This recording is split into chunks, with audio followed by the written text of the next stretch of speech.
Hello students, हमने अपनी पिछली वाली वीडियो में अपनी एक्सरसाइज 5.1 का इंट्रोडक्शन किया था और जैसे कि मैंने आपको बताया था कि जो आपका चैप्टर 5th है वो किसके ऊपर बेस्ड है, अर्थमेटिकल प्रोग्रेशन के ऊपर या अर्थमेटिक प्रोग्रेशन के ऊपर। तो हमने अर्थमेटिक प्रोग्रेशन होता क्या है, किस टाइप का होता है, इसमें क्या क्या यूज़ होगा, ये हमने इसके इंट्रोडक्शन में देखा था। और मैंने आपको बताया था कि बेसिकली आपकी 3 एक्सरसाइज हैं और 3 एक्सरसाइज में हम 1 बाय 1 इंट्रोडक्शन करेंगे और साथ साथ एक्सरसाइज को कैरी ऑन करते चलेंगे। तो आपकी जो फर्स्ट एक्सरसाइज है उसमें मैंने आपको बताया था कि फर्स्ट टर्म क्या होती है, कॉमन डिफरेंस क्या होता है जिसको हम फिक्स्ड नंबर बोलते हैं। और हमने बहुत सारे ऐसे एग्जाम्पल देखे थे जिससे हमने सॉल्व किए थे कि आपकी एपी है या नहीं है। देन एपी क्या होती है, आपकी हर नंबर जिनका बीच का डिफरेंस आपका सेम होता है वो क्या होती है, एपी होती है। यही हमने करा था। तो आज स्टार्ट करें हम अपनी एक्सरसाइज को स्टार्ट करते हैं। तो चलिए स्टार्ट करते हैं एक्सरसाइज 5.1 को। देन 5.1 में सबसे पहले वाला जो क्वेश्चन है उसमें है, in which of the following situation does the list of the number involve make an arithmetical progression and why. आपको बताना है, आपके पास 4 क्वेश्चन है, 4 पार्ट है फर्स्ट क्वेश्चन में और इसमें सिचुएशन गिवन है। सिचुएशन को मैथमेटिकल रिप्रेजेंटेशन दे दी और फिर बताना है कि ये आपकी एपी है या नहीं है। तो स्टार्ट करते हैं। जो आपका फर्स्ट का क्वेश्चन का फर्स्ट पार्ट है उसमें आपके पास स्टेटमेंट है, the taxi for after each kilometre when the fair is ₹15 for the first kilometre. अगर एक टैक्सी है वो एक डिस्टेंस कवर कर रही है, कहीं पर भी जा रही है, वो कह रहा है एक फिक्स डिस्टेंस है उसका, वो वहाँ से जब वहाँ तक जाती है तो स्टार्टिंग के किलोमीटर पे वो 15 रुपये लेती है और हर किलोमीटर पर and ₹8 for each additional kilometre. और हर किलोमीटर बढ़ता जाता है, उसके बाद वो कितने रुपए लेती है, 8 रुपीज़ पर किलोमीटर लेती है। तो आपसे बोला गया है कि अकॉर्डिंग टू सिचुएशन हमारे पास क्या है, अकॉर्डिंग टू स्टेटमेंट हमारे पास है क्या, कि जो टैक्सी है, टैक्सी का फेयर रुपीज़ जो हैं या फेयर किलोमीटर पर वो लेती है 15 रुपीज़। और एडिशनल किलोमीटर पर मतलब कि अगर 2 किलोमीटर गए, 3 किलोमीटर गए, 4 किलोमीटर गए एंड सो ऑन, जितना भी आप जाते जाते तो वो पर किस पे लेती है, फिक्स कितना लेती है, फिक्स जो लेती है वो फिक्स लेती है 8 रुपीज़ पर किलोमीटर, 8 रुपीज़ पर किलोमीटर। ठीक है, तो इसकी सिचुएशन बनाते हैं। सबसे पहले हमने जब भी बोला गया है, जब भी आपके पास कोई स्टार्टिंग में नंबर गिवन होता है, जैसे स्टार्टिंग में नंबर था 15, तो ये आपका हमेशा फर्स्ट टर्म इसको डिनोट करता है। और जो बाद में नंबर होता है जिसको बोला गया है कि हर किलोमीटर के लिए फिक्स है, तो ये आपका होता है फिक्स नंबर, या हमने इसको बोला था कॉमन डिफरेंस।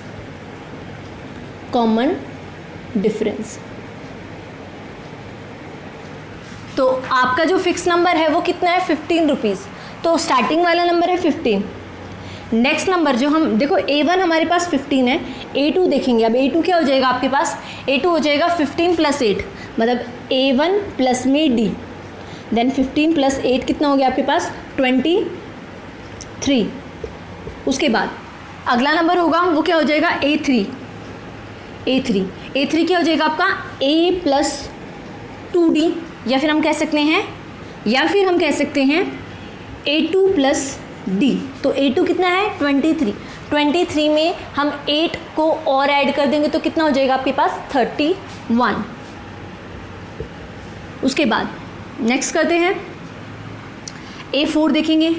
अब A4 क्या है, देखो ये इसका नंबर और ये इसका नंबर है निकालने का। A4 क्या होता है, या तो हम कह सकते हैं A + में 3D, या फिर इसको कह सकते हैं A3 + में D। अब A3 आपके पास क्या है, 31। अब 31 में 8 को प्लस कर देंगे, देन क्या आ जाएगा आपका 39 एंड सो ऑन आपका निकलता रहेगा। अब देखेंगे कि आपका AP है या नहीं है। देन देखेंगे अगर 23 में से 15 को सब्ट्रैक्ट करूँगी तो आपका 8 होगा, है ना, क्योंकि हम कहते हैं कि AP आपका वही है जिसमें कॉमन डिफरेंस सेम हो, फिक्स हो, सेम हो। देन आपका A2 - A1 करेंगे तब भी आपका फिक्स नंबर होना चाहिए, और A3 - A2 करेंगे तब भी आपका फिक्स नंबर होना चाहिए। एंड A4 - A3 करेंगे क्योंकि अगले वाले में से पिछले को घटाते हैं, है ना, तो वो भी आपका फिक्स नंबर होना चाहिए। तो देखते हैं आपका है या नहीं है। Then A2 minus A1, then 23 में से जब 15 को सब्ट्रैक्ट करेंगे तो आपका क्या आ जाएगा 8। फिर उसके बाद 31 में से 23 को सब्ट्रैक्ट करेंगे तब भी आपका 8, एंड 39 में से हम 31 को सब्ट्रैक्ट करेंगे तब भी आपका हो जाएगा 8। तो इनका जो कॉमन डिफरेंस है इन तीनों का, और जितने भी हम निकालेंगे उन सबका क्या निकल रहा है 8 निकल रहा है। तो हम कह सकते हैं ये आपकी AP है। तो क्यों है AP? बिकॉज इसमें जो डिफरेंस है वो कॉमन है, और जो फर्स्ट नंबर है वो भी गिवन है, पर डिफरेंस हमारा मेन करता है। अगर हर नंबर का डिफरेंस अगर सेम हो तो वो AP है, अदरवाइज वो नहीं है। तो ये आपका AP है। ओके गाइस, देन हमारे पास फर्स्ट का सेकंड पार्ट है। The amount of air present in a cylinder when a vacuum pump remove 1/4 of the air remaining in the cylinder at a time. तो आपसे बोला गया इस सिचुएशन को आप मैथमेटिकल रिप्रेजेंटेशन दो और बताओ ये आपके पास AP है या नहीं है। तो एक सिलेंडर है, पहले मैं बता देती हूँ। एक सिलेंडर है, एक सिलेंडर में कोई एयर भरी हुई है, या हम कहेंगे कि इसको हमेशा बाहर निकाला जाता है सिलेंडर में से, और हर बार इसमें से 1/4 निकाला जाता है। तो आपको देखना है कि रिमेनिंग आपका कितना बचता है और कॉमन डिफरेंस सेम है या नहीं है। तो क्वेश्चन तो ये था, आपको समझ में आ गया होगा मेरे सामने। अब देखो हमारे पास इसमें फर्स्ट टर्म गिवन नहीं है, देन फर्स्ट टर्म हम कुछ भी ले सकते हैं। अब आपके पास है एक वैक्यूम पंप है, एक वैक्यूम पंप में से आप एयर को रिमूव कर रहे हो सिलेंडर में से, तो आप क्या कर रहे हो 1/4 कर रहे हो। तो लेट कर लेते हैं V is the first term, या V is present air in the cylinder, या V is air present in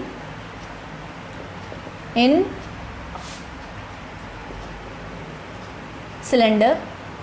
ठीक है, तो इसमें से हर बार 1/4 निकल रहा है, हर बार 1/4 निकल रहा है। तो मतलब कि अगर V है इसमें से तो कितना निकल रहा है, V का चौथाई भाग निकल रहा है हर बार, है ना। अगर V है तो हर बार उसका कितना निकल रहा है, चौथाई भाग निकल रहा है। 1/4 निकल रहा है मतलब उसका चौथा भाग निकल रहा है ना, 1/4 निकल रहा है। तो स्टार्टिंग वाला तो x था और हर बार 1/4 निकल रहा है। तो जो फिक्स है, फिक्स जो निकल रहा है वो कितना है 1/4। मतलब मैं कह सकती हूँ, देखो मैंने इसको V माना है तो इसको भी क्या मानूंगी V/4, है ना। तो आपका हर बार ये फर्स्ट टर्म है, A1 की वैल्यू है V, एंड फिक्स हमारा क्या है V/4 है। देन फर्स्ट हमारा x है, दूसरा है V माइनस V/4, बिकॉज हम क्या करते हैं A2 निकालने के लिए क्या करते हैं A1 प्लस D, पर आपका बोल रहा है रिमूव हो रहा है मतलब क्या हो रहा है उसमें से माइनस, तो इसको हम क्या करेंगे माइनस। तो A2 आपका इसके हिसाब से क्या निकल जाएगा V माइनस V/4। तो इसको सॉल्व करेंगे तो ये हो जाएगा 4V minus V/4 which mean 3V/4। तो यहाँ मैं लिख सकती हूँ 3V/4। ओके, अब हमारा जो A3 निकलेगा वो क्या हो, तो A3 निकालेंगे हम। A3 कैसे निकालेंगे आपका, वो क्या हो जाएगा आपका, देखो हमने इसका करा था तो इसका करा क्या था कि ये आपका क्या है 1/4 है और ये V का 1/4 भाग गया। तो इसमें भी A3 में करेंगे, A3 का क्या हो जाएगा A2 plus D। Then A2 आपके पास क्या है 3V/4, then 3V/4 minus 1/4 of V। V क्या है आपके पास इस बार V की वैल्यू क्या है 3V/4। तो यहाँ क्या आएगा 3V/4। ओके, समझ गए होगे मैं क्या कहना चाह रही हूँ। देखो हमने क्या करा था कि इसका 1/4 पार्ट हम हर बार रिमूव हो रहा है। 1/4 किसका हो रहा है V का, देन V/4 कर दिया था हमने इसको, है ना। इसको ऐसे लिख ले की बात है। फिर हमने क्या करा A3 निकालना है, then A2 plus D, then 3V/4 तो A2 हो गया और प्लस D मतलब minus of 1/4 part of V। अब V क्या है इस बार, क्योंकि हमने क्या लिया है ये लिया है, तो ये हो जाएगा इतना। तो इसको करेंगे 3V/4 माइनस ये हो जाएगा 3V/16। देन हम सॉल्व करेंगे तो ये हो जाएगा आपका, यहाँ से हो जाएगा 16 आपका, फिर 16 से इसको करेंगे, देन यहाँ 4 और 4 यहाँ पर आ जाएगा 12V माइनस 3V, ये हो जाएगा 9V/16। Then 9V/16 and so on, आपके ऐसे निकलते रहेंगे। बिकॉज अगर A4 निकालेंगे देन A4 भी क्या हो जाएगा आपका हो जाएगा A3 प्लस D, मतलब A3 क्या आपके पास 9V/16 माइनस 1/4 तो of V part, and V part 9v/16 into 9v/16, इस टाइप से निकलते रहेंगे एंड सो ऑन आपके निकलते रहेंगे। अब देखेंगे कि ये आपकी AP है या नहीं, ये तो हमने रिप्रेजेंटेशन दे लिया आपकी। अब देखेंगे ये AP है या नहीं है। तो हम AP कब कहते हैं, जब इनका कॉमन डिफरेंस सेम होता है। देन A2 माइनस A1 आपका फिक्स नंबर रहे एंड A3 माइनस A2 भी आपका फिक्स नंबर रहे, है ना, एंड सो ऑन आपका ऐसे ही फिक्स नंबर होता रहे। अब देखेंगे A2 माइनस A1, देखो A2 क्या है 3v/4 minus A1 minus v करेंगे, देन आपका हो जाएगा कितना हो जाएगा, ये सॉल्व करेंगे तो ये हो जाएगा 1/4। देखो ये हमने माइनस क्यों लिया, देखो माइनस तो लेना था पर इसमें हमने माइनस लिया, रिमूव हुआ है, रिमूव का भी रिमूव हुआ, तो यहाँ पर क्या हो जाएगा आपका 1/4 होगा, हर बार 1/4v इस पे।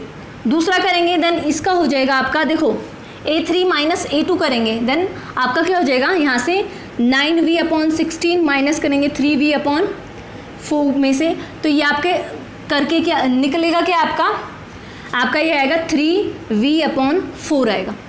ठीक है, तो आपका जो सेम ये जो डिफरेंस है ये आपका सेम नहीं हो रहा है, तो ये आपकी AP नहीं है, तो ये आपकी AP नहीं है। ओके गाइज, देन आपके पास थर्ड पार्ट है। थर्ड पार्ट में है the cost of the designing well after every meter of design when the cost is 150 for the first meter and the rising by 15 rupees per each meter। Then आपसे बोला गया है third part में कि एक fix, तो आपके पास जो फर्स्ट मीटर की है, फर्स्ट मीटर का जो डिज़ाइन कर रहे हैं वो है आपका 150 रुपीज़। फिर पर मीटर जितना डिज़ाइन कर रहे हैं वो आपका है 50 रुपीज़। देन फाइंड करो कि ये सिचुएशन आपकी AP है या नहीं है। तो स्टार्ट करते हैं। अब सबसे पहले A1 की वैल्यू क्या है आपके पास 150 एंड D की वैल्यू इसमें गिवन क्या है 50।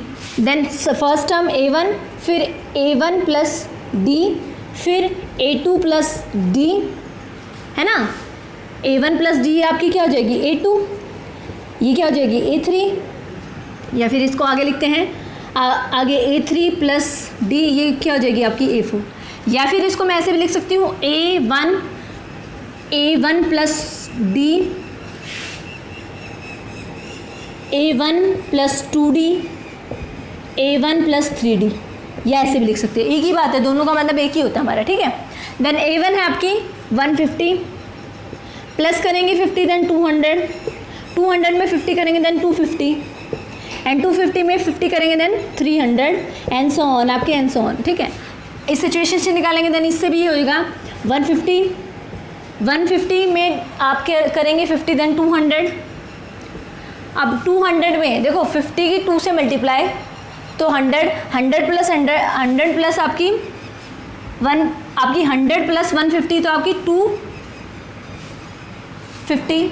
देन आगे हम 3 से 50 का करेंगे तो कितना हो जाएगा आपका 150 में 100 को करेंगे देन आपका ऐसे ही A4 भी निकल जाएगा, और A4 आपका कितना निकल जाएगा 350 and so on.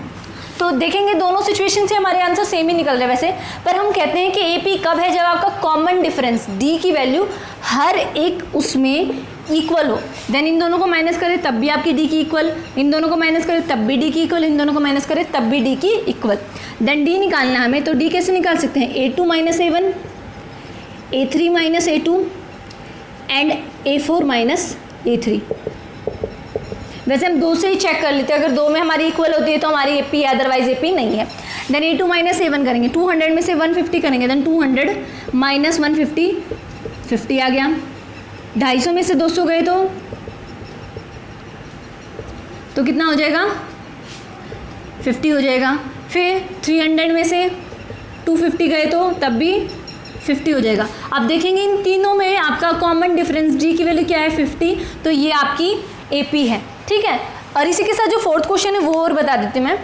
Then fourth question में है the amount of money in the account in every year is 10,000। तो आपके पास जो प्रिंसिपल की वैल्यू गिवन है 10,000 गिवन है, जो हम अमाउंट जमा करते हैं वो हमारा क्या होता है प्रिंसिपल होता है। Is deposit at the compound interest, और कंपाउंड इंटरेस्ट पे वो जमा हुआ है जो आपकी रेट की वैल्यू क्या है 8% है। तो जैसे कि आपने 8th क्लास में भी पढ़ा होगा कि कंपाउंड इंटरेस्ट का फॉर्मूला क्या होता है हमारे पास, क्या होता है, CI is equal to P into 1 plus R upon 100 की पावर T। क्या होता है CI का formula, P into 1 plus R upon 100 की पावर T। अब T आपके पास है टाइम, तो इसमें टाइम गिवन नहीं है हमारे पास ये गिवन है कि आपके पास वैल्यू क्या है, ठीक है। तो देखो हमारे पास 10,000 तो इसकी वैल्यू है फिक्स, हमारे पास 10,000 एक आ गया। उसके बाद हमारा जो नेक्स्ट निकलेगा वो क्या निकलेगा, 8% पे निकलेगा। तो 8% पे बन 10,000 1 प्लस आपका क्या हो जाएगा यहाँ 8 अपॉन 100 की पावर T, मतलब फर्स्ट साल का। उसके बाद नेक्स्ट ईयर का क्या निकलेगा, 10,000 1 प्लस 8 अपॉन 100 की पावर 2 सेकेंड ईयर का, एंड सो ऑन आपका निकलता रहेगा। अब इसको सॉल्व करेंगे, देखो ये तो 10,000 आपका, नेक्स्ट इसको सॉल्व करेंगे तो ये हो जाएगा 10,000 इंटू 108 अपॉन 100, और ये हो जाएगा आपका 10,000 into 108 into 108 into 100, sorry divided by 100 divided by 100। तो मैं कह सकती हूँ इसको, मैं इस तरीके से लिख सकती हूँ कि 10,000 इंटू 108 अपॉन 100 की पावर 2 लिख सकती हूँ ना, इसको 2 बार है तो लिख सकते हैं। तो देखेंगे इन दोनों का डिफरेंस आपका सेम होगा, इन दोनों का डिफरेंस आपका डिफरेंट होगा, बिकॉज ये आपका अगर देखे जाएंगे तो ये आपका 8% पे, अब 8% पे अगर इनकी वैल्यू निकालना लगे तो 2 0 से ये 2 0 कट गई, तो इसका हो जाएगा 1 0 8 और ये 2 0 लग गई, और ये आपका क्या है 10,000। इसका सॉल्व करेंगे तो 2 0 से ये 2 0 कट गई, इस 2 0 से ये 2 0 कट गई, और 108 और 108 की मल्टीप्लाई करेंगे देन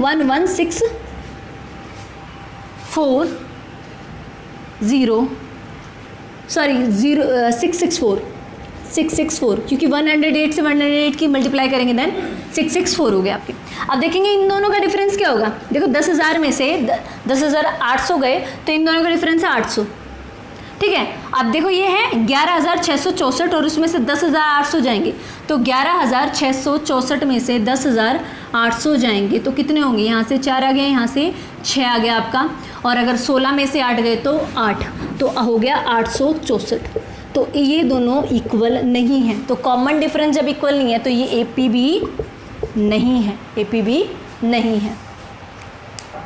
ओके गाइज, देन हमारे पास सेकंड क्वेश्चन में स्टेटमेंट है, देन तो write the first 4 term of AP if the first term A and the common difference D are given below। तो आपके पास सेकंड के 5 पार्ट्स हैं, देन आपके पास सब में कॉमन डिफरेंस एंड जो फर्स्ट टर्म है वो गिवन है। देन फर्स्ट टर्म आपके पास A से डिनोट होती है या A1 से करें एक ही बात है। देन फर्स्ट टर्म है आपके पास 10 एंड D है आपके पास इसमें 10 है, और आपको इसके नेक्स्ट 4 टर्म निकालने हैं। नेक्स्ट 4 टर्म कैसे निकालेंगे हम, देखो A1 हमारी यही होती है, फिर होती है A1 प्लस D होती है, एक होती है A2 प्लस D, या फिर हम कहें A1 प्लस 2D, या फिर A1 प्लस 3D, इस तरीके से निकालते हैं, ठीक है। देन A1 है आपके पास 10, फिर आपके पास 10 प्लस 10 मतलब 20 यहाँ लिख देते हैं। उसके बाद है 10 प्लस 2 इंटू 10 20, और ये हो गया आपका 30। नेक्स्ट निकलेगी आपकी 10 प्लस 3 इंटू 10 तो 30, और ये 40। एंड नेक्स्ट निकालेंगे A1 plus 4D, then 10 plus 4 into D, मतलब कि D क्या आपका 10, देन 10 यहाँ से 40 एंड 10 50, तो आपकी 1 2 3 4 5 टर्म होगी। ये तो आपके पास पहले से गिवन थी, नेक्स्ट 4 निकालनी थी, 1 2 3 4 हमने निकाल दी, ठीक है। तो फर्स्ट पार्ट आपका कंप्लीट। सेकंड पार्ट में है आपका A1 की A की वैल्यू आपकी है -2 एंड D की वैल्यू है आपके पास 0, और आपको बताना है कि इसमें AP की 4 टर्म नेक्स्ट कौन सी है। तो फर्स्ट पार्ट आपका कंप्लीट हो गया था, देन सेकंड पार्ट हम कर रहे हैं। सेकंड पार्ट है आपके पास, सेकेंड पार्ट में आपके पास गिवन है A की वैल्यू क्या है आपके पास -2 एंड D की वैल्यू है 0। A1 बोले या A बोले एक ही बात होती है, हमें नेक्स्ट 4 निकालने। देन A1 तो हमारे पास है ही, A1 plus D, A1 plus 2D, A1 plus 3D and A1 plus 4D, ये निकालना हमें। देन A1 आपके पास है -2 प्लस 0, ये आपका -2 ही हो जाएगा। अब अगला -2 प्लस 2 इंटू 0, ये तो आपका 0 और ये आपका -2 ही हो जाएगा। नेक्स्ट आपका -2 प्लस 3 इंटू 0, बिकॉज डी की वैल्यू क्या है, 0 है, ये भी आपका -2 और ये भी आपका क्या हो जाएगा, यहाँ से -2 इंटू 4 इंटू 0, ये भी आपका -2। तो देखेंगे ये सारे आपके क्या हैं, इक्वल हैं। अब देखेंगे कि आपके सारे नंबर देखो -2 ही आई है, तो क्या ये आपकी AP है। तो इसका एग्जांपल मैंने इंट्रोडक्शन में दिया था, जिनका कॉमन डिफरेंस आपका सेम होता है। देखो इनका डिफरेंस 0 है, इनका डिफरेंस 0 है, इनका डिफरेंस 0 है, इनका डिफरेंस 0 है, कॉमन डिफरेंस तो है ना, सेम है, चाहे 0 है, वो क्या है आपकी AP है। तो ये आपका सेकेंड पार्ट भी कंप्लीट हो गया। तो इसका जो थर्ड पार्ट है, थर्ड पार्ट भी सेम टू सेम ऐसे ही निकलेगा। तो बहुत ईजी है, हमारे पास कॉमन टर्म जो भी आपके पास होती है, कॉमन डिफरेंस, फिक्स नंबर बोलते हैं जिसको, वो आपके पास अगर इक्वल है देन आपकी AP है, अदरवाइज आपकी AP नहीं है। देन थर्ड पार्ट आपके पास गिवन है, A आपकी वैल्यू है, A की वैल्यू है 4 एंड D की वैल्यू है आपके पास -3 है। देन आपको नेक्स्ट 4 निकालने। Then A1 plus D, A1 plus 2D, A1 plus 3D and A1 plus 4D, ये आपको टर्म निकालनी है। अब A1 तो आपके पास 4 है, A1 प्लस D मतलब 4 - 3, बिकॉज ये माइनस का है तो ये माइनस का साइन आएगा, अगर ये प्लस का होता तो प्लस का ही चलता। Next 4 plus 2 into -3, 4 plus 3 into -3, देखो 3 ये रहा, D की वैल्यू -3, वही रख दिया हम सीधा फॉर्मूले में। 4 प्लस 4 इंटू -D, देन इसको सॉल्व करेंगे, देन 4, इसको करेंगे, देन 1 यहाँ से, इसको करेंगे, देन देखो 2 इंटू 3 -6, 4 - 6 इज -2, इसको करेंगे 9, 4 - 9 इज इक्वल टू -5, ये हो गया। अब अगला 4 इंटू 3 तो -12 में से 4 गया, देन -8, तो आपका देखो इन दोनों का डिफरेंस -3, इन दोनों का डिफरेंस -3। वैसे हमें देखना नहीं है क्योंकि डिफरेंस तो हमारे पास पहले से ऑलरेडी गिवन है कि ये D है, कॉमन डिफरेंस है। तो आपकी जो नेक्स्ट टर्म थी वो क्या थी, एक तो थी हमारे पास 1 2 3 4, हमने नेक्स्ट 4 टर्म ये निकाली। तो इसी के साथ आपका थर्ड पार्ट भी कंप्लीट होता है। ठीक है, जो इसके बाकी के जो 2 पार्ट हैं वो आपका होमवर्क है। देन सेकेंड क्वेश्चन के जो बाकी के 2 पार्ट है उसको आप घर से खुद करना। देन तब तक के लिए पढ़ते रहिए और आपकी जो वीडियो है ये ख़त्म होती है।